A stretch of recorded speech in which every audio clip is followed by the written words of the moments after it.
नमस्कार दोस्तों, DD react के एक और रिएक्शन वीडियो में आप सभी का स्वागत है। मैं हूं आलोक। तो भाई एक वीडियो की रिकमेंडेशन मेरे पास आई। द पाकिस्तान एक्सपीरियंस चैनल है जो पॉडकास्ट करता है, आपको पता ही है, उसके कई वीडियोस पर मैं रिएक्ट कर चुका हूं।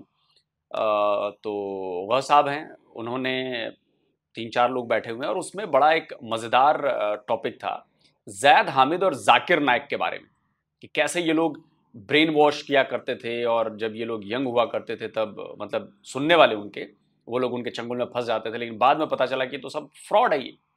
तो कैसे जाकिर नाइक और जैद हामिद जो हैं उनका फ्रॉड जो है वो सबके सामने आया, इस पर ये वीडियो है और इस पर ये पाकिस्तानी लोग हैं, उनकी बातचीत है। तो आइए चलिए सुनते हैं।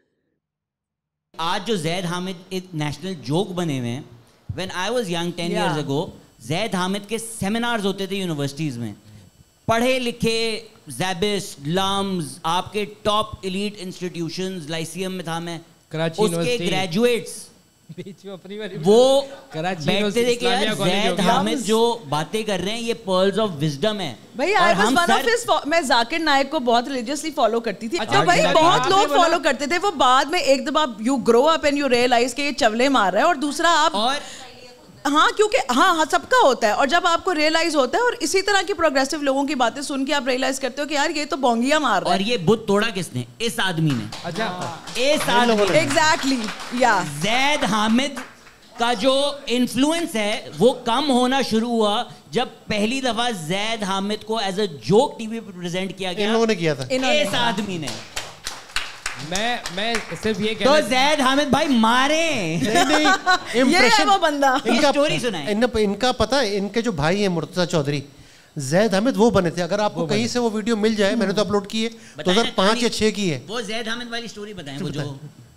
वो उनकी कॉल आई थी एक दफा। नहीं बट वो स्टोरी, वो जो स्केच था घोड़े पे बैठने वाला, वो क्या? वो ये था कि वो दमिश्क लड़ाई के लिए जा रहे हैं घोड़े पे बैठ, और वो पूछ रहे हैं कि यार ये यहाँ से दमिश्क कितने दूर है। तो उनको बोल रहे हैं यहाँ से आप जाएं, शाम से आप लेफ्ट हो लो, सामने पड़ा। इस तरह की था। फिर आपको फ़ोन आया उनका? नहीं, उससे पहले उन्होंने कहा कि मेरी बेटी जो है ना वो रो रो के उनकी तबीयत ख़राब हो गई है, और ये एक मजाक होता है और एक वो जो कॉमन बात है कि एक तज़ीक होती है, एक मजाक होता है, थिन लाइन होता है। फिर उसके बाद बात को नहीं कह रहा, फिर उसके बाद इन्होंने बुरा बनाया। मुझे भी याद है। तो वो फिर मुझे तरस आ गया उन पे।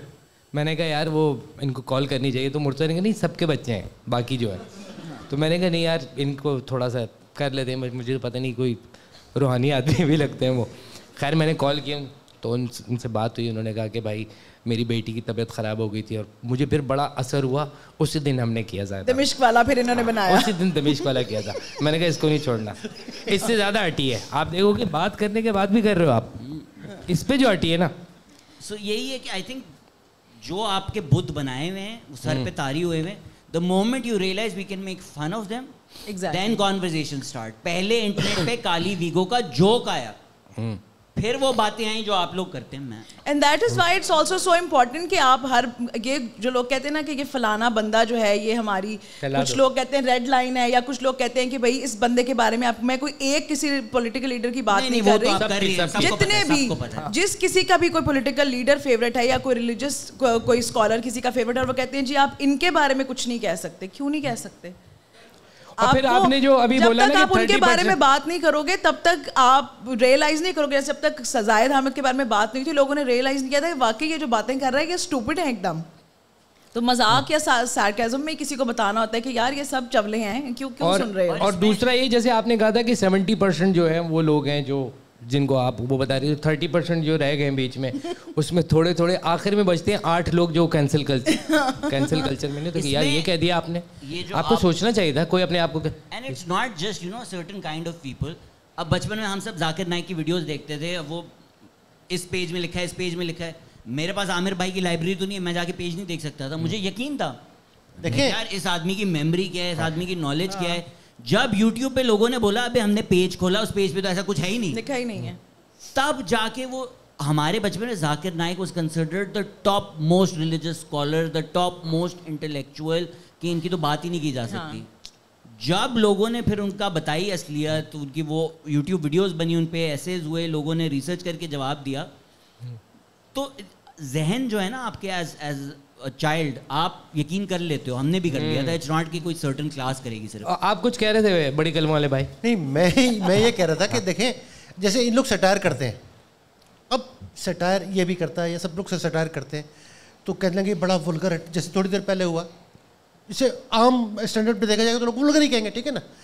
लोगों ने डॉन रिकल्स का मैंने जिक्र किया था, एडी मर्फी का जिक्र किया था, स्टैंड अप कॉमेडियन। मतलब एडी मर्फी का 80s का डिलीरियस और ये सब आप देखें तो थोड़ा सा आदमी को यहाँ पर स्टक हो गए, बिल्कुल ना स्टक हो गए कि हम बताएंगे कॉमेडी क्या है, हम बताएंगे आर्ट क्या है, हम बताएंगे ये क्या है। ये क्या मतलब है?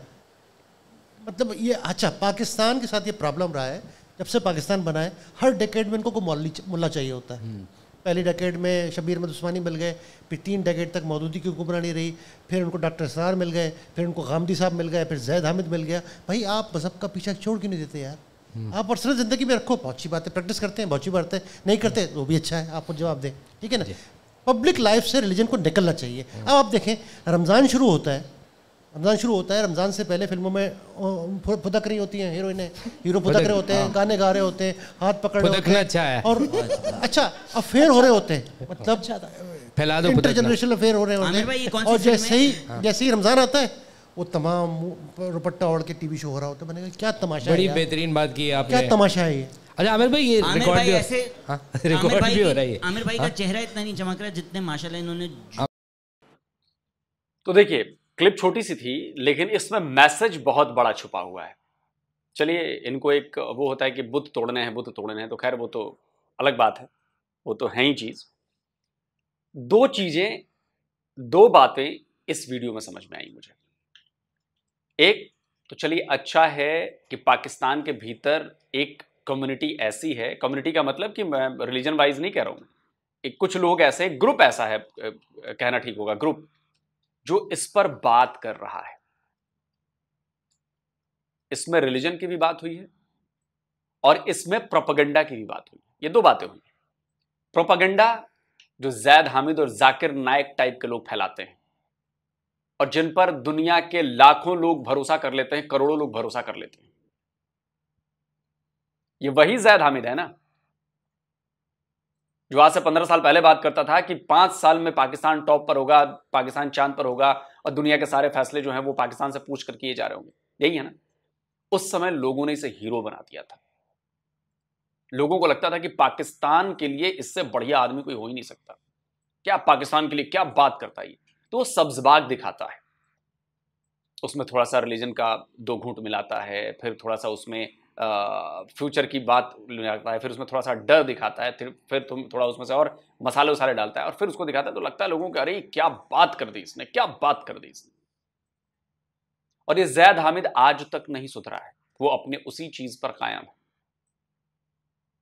हमेशा कोई ना कोई ऐसी बेवकूफी भरी बात करेगा जिससे लोग समझ जाएंगे कि इसमें वेटेज नहीं है। लेकिन पहले मीडिया ने, पाकिस्तानी मीडिया ने जैद हामिद को खूब चलाया और बड़े उस पर प्राउड फील करते थे पाकिस्तानी मीडिया वाले। अरे जैद हामिद हमारे शो पर आया और जैद हामिद ने क्या बातें कही हैं, पाकिस्तान तो मतलब पता नहीं कौन सी तोप है, सीधे अल्लाह मियां ने पाकिस्तान को ऊपर से नीचे उतार दिया है एकदम, और बोला है कि तू सुपर पावर और बाकी सब बेकार। ऐसी बातें वो करता था। लेकिन जैसा कि इन्होंने बताया कि इन लोगों की वजह से उसकी पोल खुलनी शुरू हुई, इन लोगों की वजह से उसकी सच्चाई सामने आई, इन लोगों की वजह से उसका प्रोपेगेंडा सामने आया। और थैंक्स टू यूट्यूब, मैं फिर कहूंगा कि इंटरनेट ना यूट्यूब ने जो काम किया है ना, वो दुनिया में कोई काम नहीं कर सकता। प्रोपेगेंडा बस्टिंग का जो काम किया है, एक प्लेटफॉर्म मिला है जिसपे आपके द्वारा एक तरफा चलाए जा रहे प्रोपेगेंडा को सामने बैठकर कोई भी एक आम इंसान, मेरे जैसा एक आम इंसान काउंटर कर सकता है। आप सोचिए, जब ये सब टूल्स नहीं थे हमारे पास, तब ये लोग कितना प्रोपेगेंडा करते थे। और आज उसी प्रोपेगेंडा की वजह से पाकिस्तान की नस्लें जो है वो तबाह हो गई। उस प्रोपेगेंडा, उस झूठ की वजह से, वो झूठ की चाशनी जो है वो पीते गए रिलीजन की अफीम खाकर। दूसरी बात इन्होंने की, बड़ी इंपॉर्टेंट बात है कि रिलीजन को इंडिविजुअल रहने दीजिए, पब्लिक में मत लाइए। भले ही आप लोगों को ये छोटी बात लग रही है, लेकिन पाकिस्तान में रहकर यह बात करना बड़ा हिम्मत का काम है ये। जहां पर मतलब हर चीज में मजहब को जोड़ दिया जाता है। एवरीथिंग पाकिस्तान में मजहब से जुड़ी हुई है। एवरी एक्शन, एवरी काम, हर चीज, हर बात। आप लोग 3-4 साल से रिएक्शन वीडियोस देख रहे होंगे तो आप लोग को इस बात का अंदाजा तो लगी भी होगा।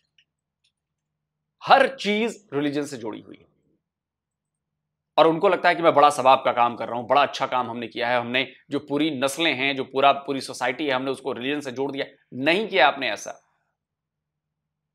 आपने उसको वेपनाइज कर दिया है, जिसकी वजह से आज पाकिस्तान की ऐसी हालत है पूरी दुनिया में। आपने कभी यूएई के मुसलमानों से ऐसी बातें करते सुने होंगे, या आपने कभी ये सऊदीया के मुसलमानों से आपने ऐसी बात करते हुए सुनी? नहीं सुनी।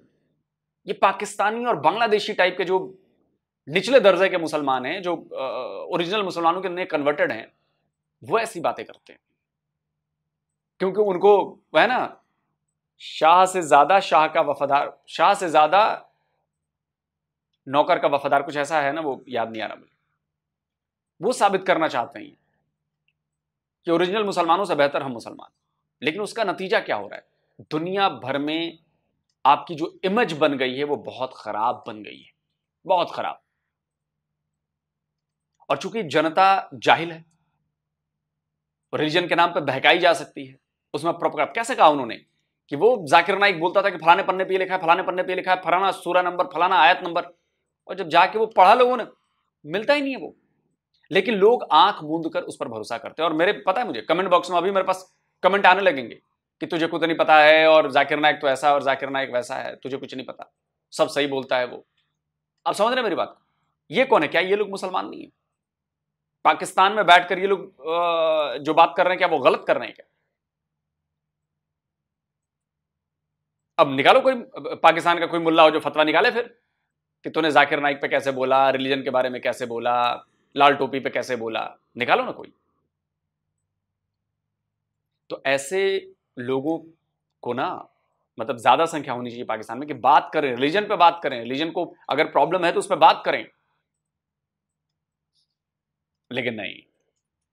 लेकिन अब धीरे धीरे शुरुआत हो गई है, धीरे धीरे शुरुआत हो गई है, प्रेशर बढ़ रहा है और ये बहुत जरूरी है, क्योंकि अगर पाकिस्तान को बचाना है तो भैया इस पर बात करनी पड़ेगी।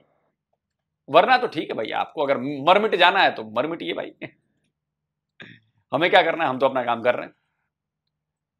कमेंट करके आप जरूर बताएं वीडियो कैसा लगा। जल्दी मिलता हूं एक और नए वीडियो के साथ। नमस्कार, जय हिंद।